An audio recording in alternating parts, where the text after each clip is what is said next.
오늘은 영생을 얻은 사람이라는 제목으로 하나님의 말씀을 약속으로 받도록 하겠습니다. 1만 시간의 법칙이라는 그 말을 들어보신 적이 있을 것 같습니다.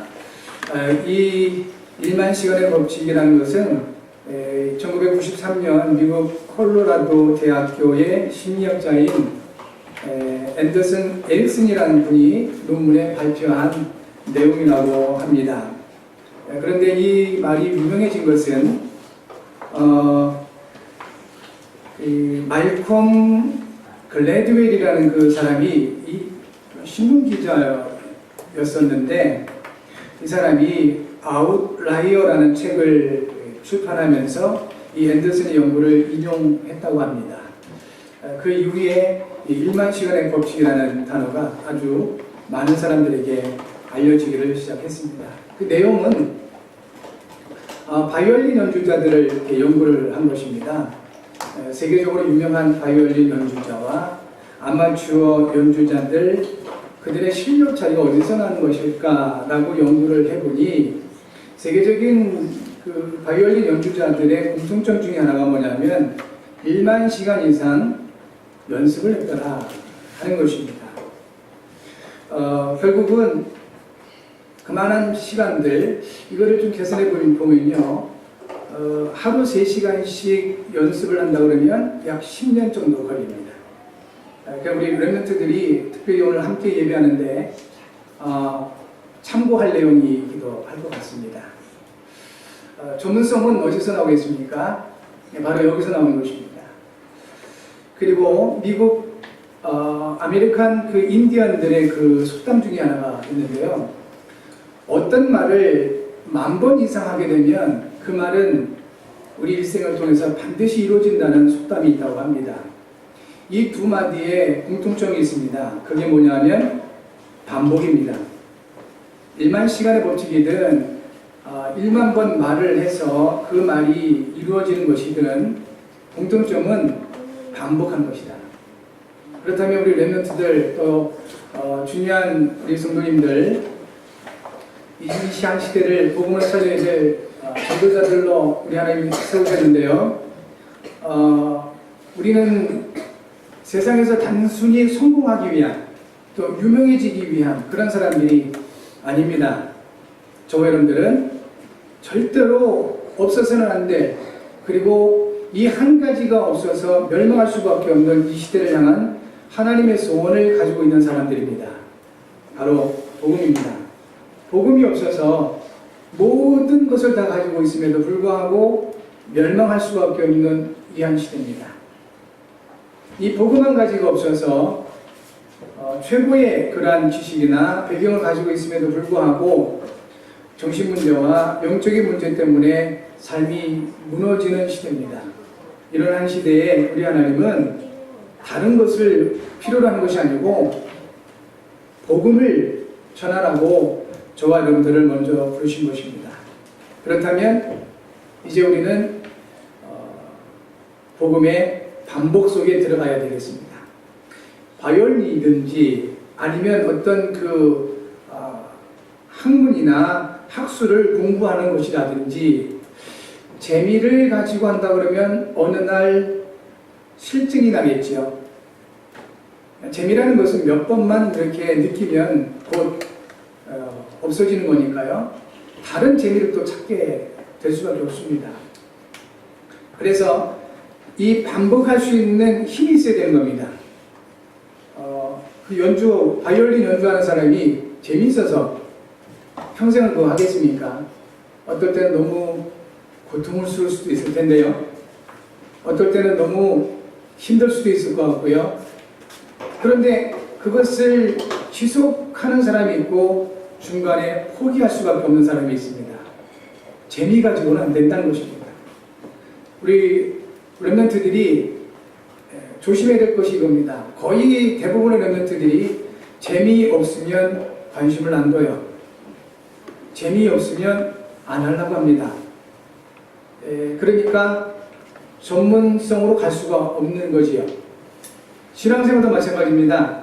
많은 분들이 호기심, 혹은 재미 이런 부분을 가지고 신앙생활을 하려고 하다 보니 중간에 실증이 날 수밖에 없는 것입니다. 절대로 재미 가지고는 반복을 할 수가 없습니다.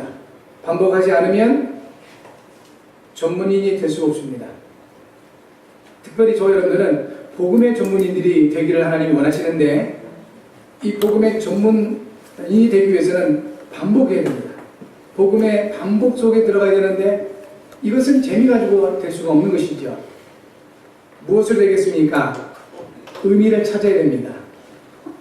내가 이것을 왜 해야 되는지 의미를 찾을 수 있다면 어떤 어려움이 와도 어떤 고난이 와도 지속할 수가 있습니다.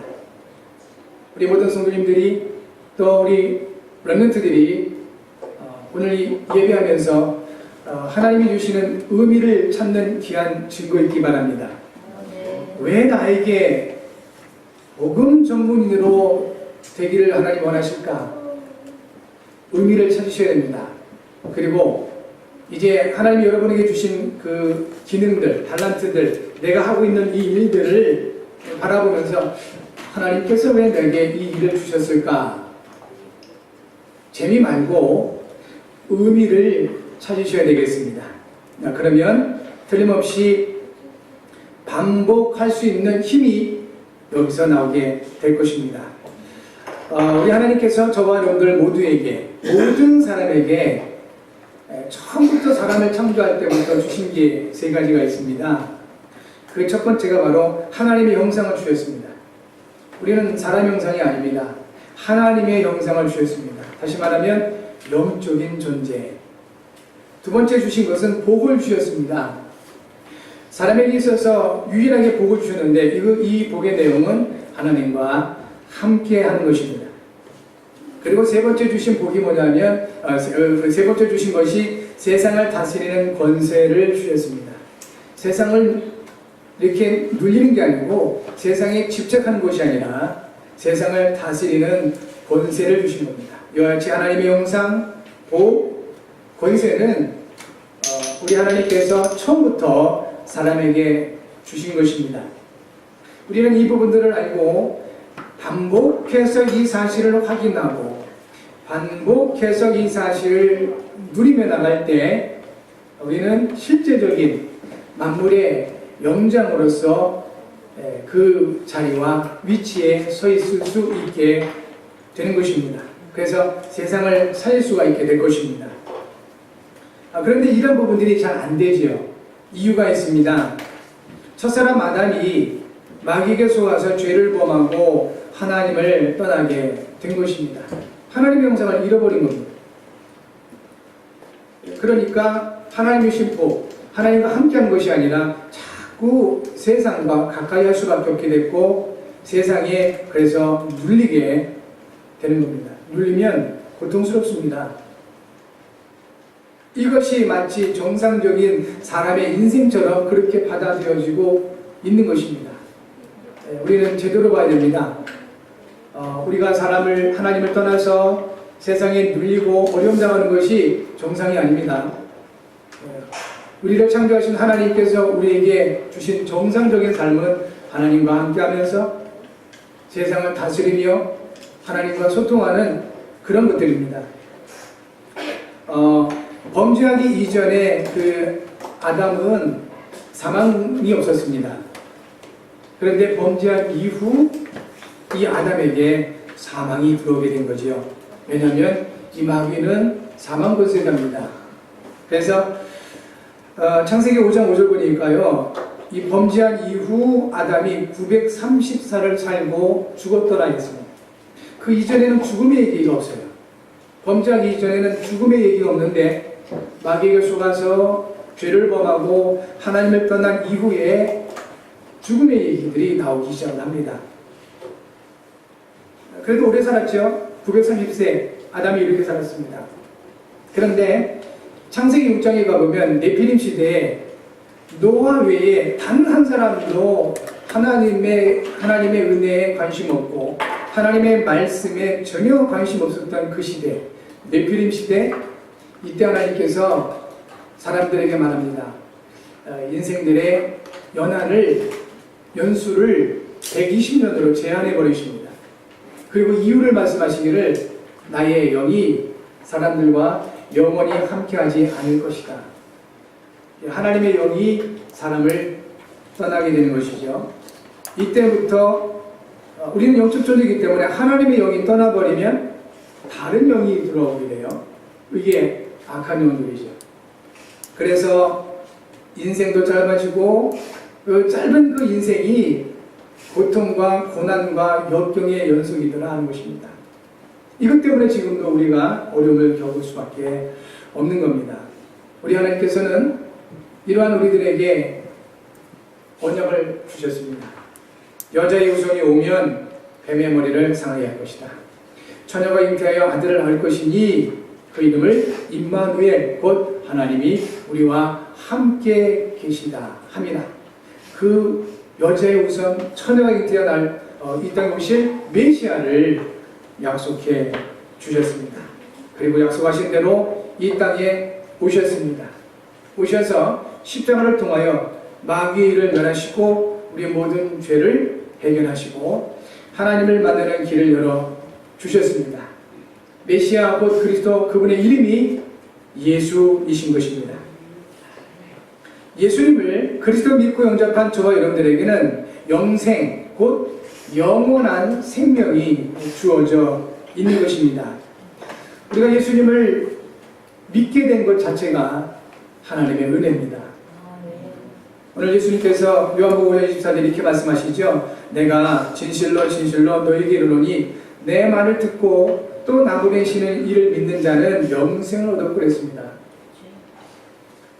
저와 여러분들이 하나님의 은혜 가운데 있다 없다를 분명하게 알 수 있는 첫 번째 조건이 뭐냐면 내가 하나님의 말씀을 듣고 있느냐 이겁니다.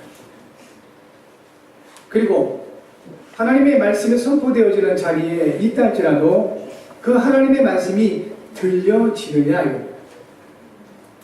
하나님의 말씀을 듣고 있고 하나님의 말씀이 들려진다면 이 사람은 틀림없이 하나님의 은혜가 있는 사람입니다. 그런데요, 여러 가지 그 이유가 있겠습니다만 사정도 있고 하나님 말씀을 들을 수가 없는 사람들이 있어요. 이 시간도 교회 와서 예배하며 하나님 말씀을 듣기를 원하지만 너무 중한 병에 걸려서 중환자실에 있는 분들은 말씀을 들을 수가 없잖아요. 그러기에 또 갑자기 어떤 일이 생겨서 말씀을 들을 수도 없는 상황이 있는 분들도 꽤 많이 있을 것이고요. 어쨌든 상황이나 그 현실은 다 각자 다를 수 있겠지만 하나님의 말씀을 들을 수 없는 사람들 일단 은혜가 놓친 사람들이고요.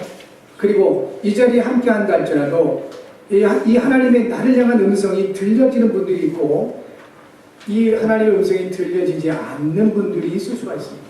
그래서 우리는 기도해야 되는 것입니다. 하나님 나에게 은혜 주셔서 하나님의 말씀 안에 거하게 하옵소서. 나에게 성취된 하나님의 언약이 임하게 하옵소서. 기도하시면서 예배하시고 또 그렇게 예배하시면서 하나님의 말씀을 받으시는 은총이 있기를 바랍니다. 로마서 10장 17절에 이렇게 말씀하십니다. 믿음은 들음에서 나며 들음은 그리스도의 말씀으로 말미암습니다. 우리에게 정말 하나님을 기쁘게 하고 또 세상을 이길 수 있는 그 믿음을 갖기 위해서는 성경은 한 가지밖에 방법을 말씀해 주지 않았습니다. 들어야 된다. 그리스도의 말씀을 들어야 된다 하는 것입니다. 그런데 우리가 학교 가면 그리스도의 말씀을 들려주던가요? 직장 가면 그리스도의 말씀이 있던가요? 세상에는 그리스도의 말씀이 없습니다. 오히려 반대 말을 하죠. 예수가 그리스도 아니라고 하는 그런 수많은 음성들, 하나님이 어디 있냐고 하는 그런 불신앙의 말들, 이것이 세상에 난무하지요. 그래서 하나님이 교회를 세우신 겁니다. 교회를 통하여 하나님의 살아계심을 듣게 하시고 예수께서 그리스도 대신 우리의 구주가 되심을 들을 수 있도록 하나님께서 교회를 세우신 겁니다. 그런 의미에서 교회가 소중한 것입니다. 이 건물은 교회당입니다. 누추할 수도 있고 무너질 수 있는 것이 교회당입니다. 교회당은 그렇게 중요하지 않습니다. 우리 하나님께서 세우신 것은 교회당을 세우신 것이 아니라 교회를 세우신 겁니다. 예수님을 구주로 믿고 구원받은 저와 여러분, 이 모임을 교회라고 하는 것입니다. 이와 같이 예수님을 그리스도 믿고 영접한 구원받은 우리들 교회에 하나님은 영원한 생명을 주신 것입니다. 영생을 얻은 사람을 통해 하나님께서 하시는 일이 있습니다. 오늘 이 사실을 알고 누릴 수 있어야 되겠습니다. 특별히 사랑하는 우리 렘넌트 모든 우리 부대들이 그리스도로 말미암아 주어진 이 영생을 통해서 하나님이 하시는 일들을 정확하게 확인하고 일평생 누리는 은총이 있기를 바랍니다. 절대로 이런 재미가 없어요. 예배는 재미가 없어요. 그런데 알고 보면 굉장한 의미가 있고요. 그 의미를 찾은 사람에게는 세상이 주는 그 재미보다 비교할 수 없는 재미가 이 속에서 나오게 됩니다. 이게 비밀입니다. 그래서 골로새서 2장 2절과 3절을 보면 그리스도는 하나님의 비밀이라고 했습니다. 그 그리스도 안에, 하나님의 비밀인 그리스도 안에 지혜와 지식의 모든 보화가 감추어져 있느니라 했습니다. 이 감추어져 있는 하나님의 지혜와 지식의 보화를 하나하나 찾아낼 때 그 재미가요, 세상에서 게임하면서 또 취미생활하면서 그 얻는 그 재미와는 비교할 수가 없다는 것입니다. 우리 사랑하는 모든 성도님들과 우리 렘넌트들이 그리스도 안에 있는 하나님의 비밀인 그리스도 안에 있는 이 신령한 재미를 찾으시는 은혜가 있기 바랍니다. 이것을 위해서 우리는 의미를 찾는 겁니다. 우리 하나님께서 나를 택하신 그 이유, 또 이 자리에 함께하게 하시는 그 이유, 이런 부분들을 찾아나갈 때 우리는 영적인 의미를 찾을 수 있게 될 것이고요. 그 안에서 중요한 응답과 축복을 찾아서 누릴 수 있게 될 것입니다. 자, 그러면 첫 번째 영생을 얻은 사람은 심판을 이르지 않게 하신다는 겁니다. 이게 하나님의 하시는 일 첫 번째입니다. 예수께서 말씀해 주셨습니다. 영생을 얻은 사람들은 심판에 이르지 아니하라니 그랬습니다. 심판에 이르지 않는다. 쉽게 말하면 절대로 마귀의 종로로 타지 않게 하실 것이고 절대로 지옥에 가게끔 만들지 않겠다 하신 겁니다. 우리 하나님이 우리에게 주신 약속입니다. 예수님을 그리스도로 믿고 우리 하나님의 영원한 생명을 받은 저와 여러분들을 절대로 지옥에 뺏기지 않겠다라고 말씀하시는 겁니다. 이게 심판을 받지 않겠다라는 의미가 되겠습니다. 저와 여러분들은 그리스도 예수 안에는 생명의 성령의 법으로 말미암아 모든 죄와 사망의 법에서 완전하게 해방을 받은 사람들이 되었습니다. 우리는 죄와 사망의 법과는 전혀 상관없는 사람들이 되었다 하는 것입니다. 왜 우리로 하여금 심판받지 않게끔 하셨을까요? 그리스도 안에 있는 우리들에게 이미 예수님께서 십자가에서 피 흘리심으로 우리의 모든 죄를 사해 주셨기 때문에 그렇습니다. 에베소서 1장 7절에 이렇게 말씀합니다. 우리는 그리스도 안에서 그의 은혜의 풍성함을 따라 그의 피로 말미암아 속량 곧 죄사함을 받았느니라 하셨습니다. 과거 완료입니다. 이미 그리스도께서 죄사함을 다 해놓으셨다 하는 것입니다. 골로새서 1장 14절에 그 아들 안에서 우리가 속량 곧 죄사함을 얻었도다라고 선언을 해주셨습니다. 그래서 우리는 심판을 받지 않는다 하는 것입니다. 그리고 왜 우리가 영원한 생명을 받은 우리가 심판에 이르지 않는다 하셨냐면 의롭다 하심을 얻었기 때문에 그렇습니다. 로마서 3장 23절에서는 이렇게 말씀하시죠. 모든 사람이 죄를 범하였음에 하나님의 영광에 이르지 못하더니 그랬어요. 단 한 사람도 예외 없이 죄인이에요.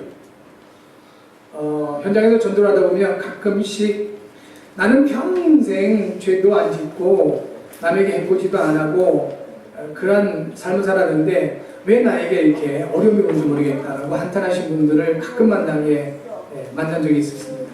특별히 병원에서 그런 분들을 만났는데 재미있는 것은 그 분이 있는 병실 옆에 계신 분이 얘기해요. 저 사람 되게 못됐다고. 그 자기만 모르는 거예요. 나는 다른 사람에게 전혀 피해를 안 주고 산다고 생각하는데 실상은 그분 옆에 있는 사람들은 그분 때문에 많은 어려움을 겪고 상처를 받는다는 거예요. 왜? 그럴 수밖에 없는 겁니다. 왜냐하면 모든 사람이 죄인이기 때문에 죄성이 있어서 그렇게 살아갈 수밖에 없는 것입니다. 그런데 성경은 여기에 대한 처방을 해주셨습니다. 로마서 3장 24절입니다. 그리스도 예수 안에 있는 속량으로 말미암아 하나님의 은혜로 값없이 의롭다 하심을 얻은 자 되었느니라 했습니다. 값없이 그리스도의 그 십자가의 은혜로 의롭다 하심을 받았다 하는 것입니다. 그래서 저 여러분들에게는 심판이 없다 하는 겁니다. 이것이 예수 그리스도의 십자가 은혜입니다. 그 예수 그리스도의 십자가 은혜가 지금 저와 여러분과 함께하고 있는 것입니다. 이 사실을 믿는 사람들에게 고린도서 1장 18절에 있는 것처럼 이 그리스도의 십자가의 도가 멸망받을 사람들에게는 미련하게 보일 수밖에 없지만 구원을 얻은 저와 여러분들에게는 하나님의 능력이 되는 것입니다. 여러분, 모든 사랑 성도 여러분, 그리고 우리 렘넌트 여러분 모두가 우리 예수님의 그 십자가의 은혜가 날마다 하나님이 주시는 능력으로 나타나기를 진심으로 주의 이름으로 축복합니다. 두 번째, 영생을 얻은 사람은 사망에서 생명으로 옮겼다 했습니다. 심판을 받지 아니하나니 사망에서 생명으로 옮겼느니라 했습니다. 그렇다면 이 사망을 무엇으로 이해하면 되겠습니까? 사망은 욕심과 죄의 결과인 것입니다. 야고보서 1장 15절에 이렇게 말씀합니다. 욕심 잉태한 즉 죄를 낳고 죄가 장성한 즉 사망을 낳느니라 했습니다. 그리고 로마서 6장 23절에서는요 죄의 삭은 사망이니라. 결국 사망은 어디서 오냐면 죄로 말미암아 오는 것입니다. 근데 이 죄의 근원은 욕심이에요. 이 마귀가 우리에게 자꾸만 욕심을 갖게 만들고 결국은 죄에 빠지게 만들어서 사망에 완전히 잡히게 만들어버리는 것이죠. 근데 이런 가운데서 우리 예수님께서 그리스도가 되셔서 생명으로 옮겼다. 그러니까 단순한 생명이 아니고 영원한 생명, 그래서 영생이라고 얘기하는 겁니다. 영원한 생명으로 옮겼다라고 하시는 겁니다. 이 생명은 하나님의 말씀 안에 있습니다. 태초에 말씀이 계시니라 그래서 요한복음 1장 1절입니다. 그런데 이 말씀이 육신되어 오신 분이 바로 그리스도고 그 그리스도 안에 하나님의 생명이 있으며 그리스도께서 생명 그 자체다 하는 것입니다. 결국 생명은 그리스도 안에 그리스도께서 내 안에 오실 때 우리 가운데 하나님의 생명이 주어지는 것입니다. 놓치지 마셔야 됩니다. 이제 저와 여러분들은 사망에서 생명으로 옮겨진 사람들이 되었습니다. 이것을 일평생 믿음으로 고백하시면 됩니다. 미국 인디언들의 그 속담에 있는 것처럼 10,000번 이상만이라도 이렇게 이 사실을 고백할 수만 있다면 모든 것이 살아나는 그러한 결과로 나타나게 될 것입니다. 하나님의 말씀에도 사람의 말에 대한 소중함을 많이 강조합니다. 이유가 있습니다. 하나님께서 말씀으로 모든 만물을 창조하신 분이고 저와 여러분들을 하나님의 형상으로 지으셨기 때문에 우리 인간에게만 말의 권세를 주셨습니다. 그래서 자꾸만 불신앙의 말을 하게 되면 불신앙의 열매가 맺어질 수밖에 없을 것이고 우리가 성령의 그 인도하심 속에 믿음의 말, 소망의 말, 사랑의 말을 많이 하면 할수록 그렇게 믿음과 소망과 사랑의 열매가 맺어질 수밖에 없다는 것입니다. 이제 저와 여러분들은 영생을 얻은 사람으로서 최고의 축복을 받았습니다. 우리 하나님께서 우리에게 최고의 축복을 주셨습니다. 그 내용을 알고 누려야 되겠습니다. 그리스도 안에서 영생을 받은 저와 여러분들은 마귀의 자녀였던 우리들이었는데 이제는 하나님의 자녀가 되게 하신 겁니다. 최고의 축복입니다. 절대로 이제 우리는 마귀의 자녀 아닙니다. 그래서 지옥에 갈 수가 없어요. 지옥 갈 자격이 박탈되어 버렸습니다. 우리는 하나님의 영원한 생명이 있고 그와 같은 저와 여러분들은 하나님의 자녀가 된 것입니다. 전에는 늘상 죄의 종로로만 했었습니다.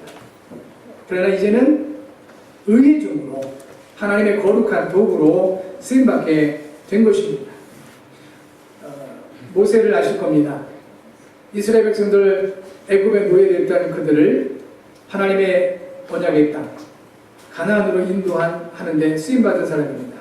그 모세에게 특별한 능력이 있었느냐? 그렇지 않습니다. 모세가 재산이 많았냐? 그렇지 않습니다. 모세에게 있었던 것은 단 한 가지입니다.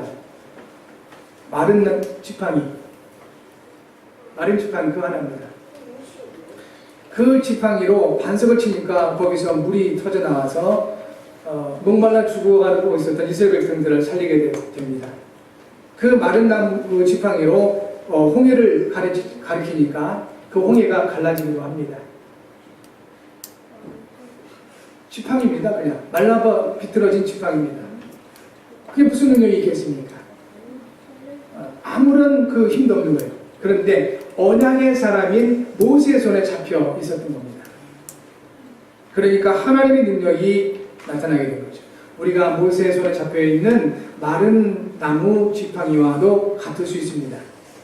그렇지만 우리는 아무런 능력이 없고 아무런 힘도 없는 존재이지만 하나님이 우리를 통해 역사하신다면 저와 여러분의 삶을 통해서도 그와 같이 수많은 사람들이 구원받고 또 많은 하나님의 능력의 역사가 나타나게 될 수 있는 것입니다. 저와 여러분들은 의의 종이 되었습니다. 그리고 지옥 백성에서 천국 백성이 되었습니다. 하나님이 주신 최고의 축복, 우리 하나님께서 우리와 함께 하시는 겁니다. 그리스도로 말미암아 영원한 생명을 받은 저와 여러분 놓치지 마셔야 됩니다. 이제 우리는 심판에 이르지 않는다. 지옥의 형벌을 받지 않는다. 우리는 죄의 종노릇하지 않는다 하는 사실을 놓치지 마셔야 됩니다. 두 번째는 이제 우리는 사망에서 생명으로 옮겼다 했습니다. 우리는 생명의 사람, 죽이는 사람들이 아닙니다.